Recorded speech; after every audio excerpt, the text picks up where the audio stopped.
Hello friends, welcome back to my channel classroom mania.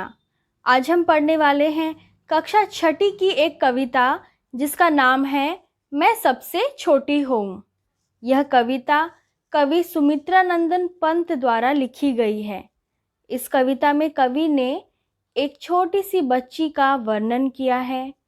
इसमें कवि ने उस बच्ची की इच्छाओं तथा अपने माँ से की गई शिकायतों का वर्णन किया है।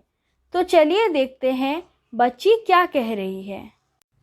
मैं सबसे छोटी हूँ, तेरी गोदी में सोऊं, तेरा अंचल पकड़ पकड़ कर फिरूं सदा माँ तेरे साथ, कभी न छोड़ूं तेरा हाथ।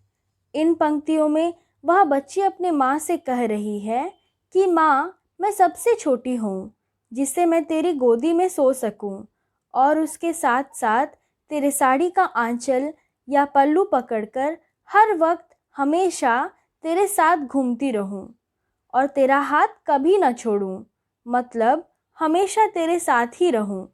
यहाँ कवि उस बच्चे के माध्यम से यह बताते हैं कि छोटा होने पर माँ के साथ जो सुख मिलता है वह फिर कभी नहीं मिलता। माँ के गोद में सोना, माँ का आंचल पकड़कर घूमना, माँ की उंगली पकड़कर चलना आदि में बहुत सुख मिलता है। अब हम इन पंक्तियों में जो कठिन शब्द है उसका अर्थ जानेंगे। अंचल अर्थात आंचल, इंग्लिश में स्टोल। फिरूं अर्थात घूमना, इंग्लिश में टू रोम अराउंड। अब आगे वह बच्ची अपने माँ से शिकायतें करती है।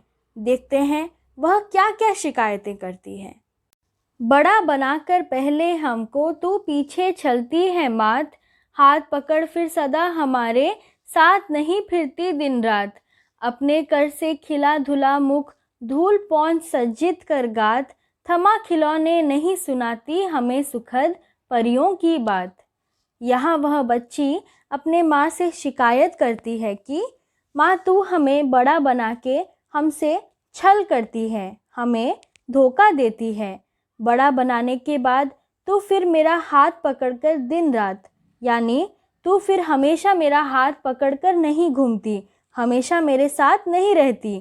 फिर आगे वह बच्ची और भी शिकायतें करती है कि जब मैं छोटी थी तो तू अपने कर यानी अपने हाथों से मुझे खाना खिलाती थी, मेरा मुंह धो देती थी, मैं कहीं गिर जाऊं तो मेरे शरीर पर लगे धूल को पोंछ देती थी और मेरे शरीर को सजा देती थी, यानी मुझे अच्छे कपड़े पहनाकर तैयार कर देती थी, मुझे खिलौने भी देती थी और मुझे खुश करने के लिए परियों की कहानी भी सुनाती थी। लेकिन बड़ा बनाने के बाद माँ इनमें से कुछ भी नहीं करती। यह उस छोटी बच्ची की शिकायत थी। अब हम इन पंक्तियों में जो कठिन शब्द है उनको देखेंगे।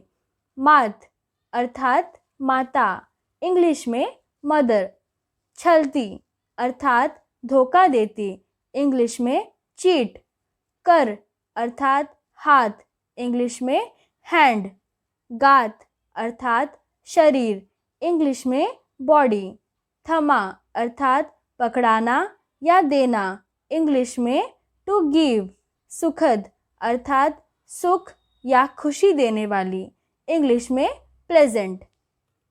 ये सारी शिकायतें अपनी माँ से करने के बाद वह बच्ची कहती है, ऐसी बड़ी न होऊं मैं, तेरा स्नेह न खोऊं मैं, तेरी अंचल की छाया में छिपी रहूं निष्प्रय निर्भय, कहूँ दिखा दे चंद्रोदय। तो वह बच्ची कहती है कि मुझे इस तरह बड़ा नहीं होना जहाँ माँ मैं तेरा वह प्यार, तेरा वह स्नेह खो दूँ। मुझे छोटी ही बने रहना है, जहाँ मैं तेरे आंचल की छाया में छुप के रह सकूँ, जहाँ मुझे किसी चीज़ का डर न हो, मैं निर्भय होकर रह सकूँ। मेरी और कोई कामना नहीं, मेरी और कोई इच्छा नहीं, मैं इच्छा रहित हूँ।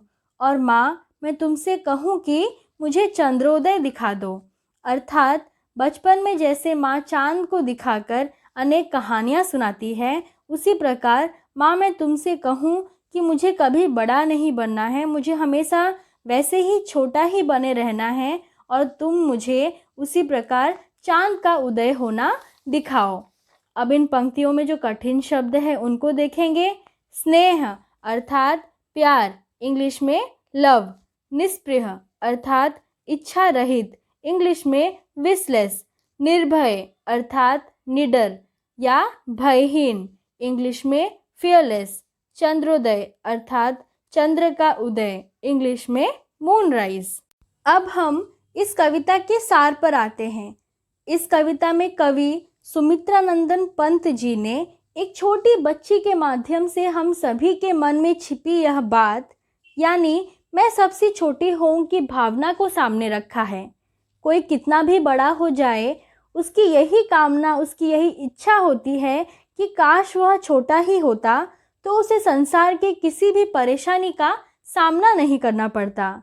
हम सबके मन में यह भावना है कि हम छोटे बनकर माँ के आंचल के छाया में सुरक्षित रहें तथा माँ के प्रेम का आनंद लें। इसी के साथ हमारी यह कविता मैं सबसे छोटी हूँ यहीं पे समाप्त होती है। हम मिलेंगे अगले क्लास में एक और नए टॉपिक के साथ।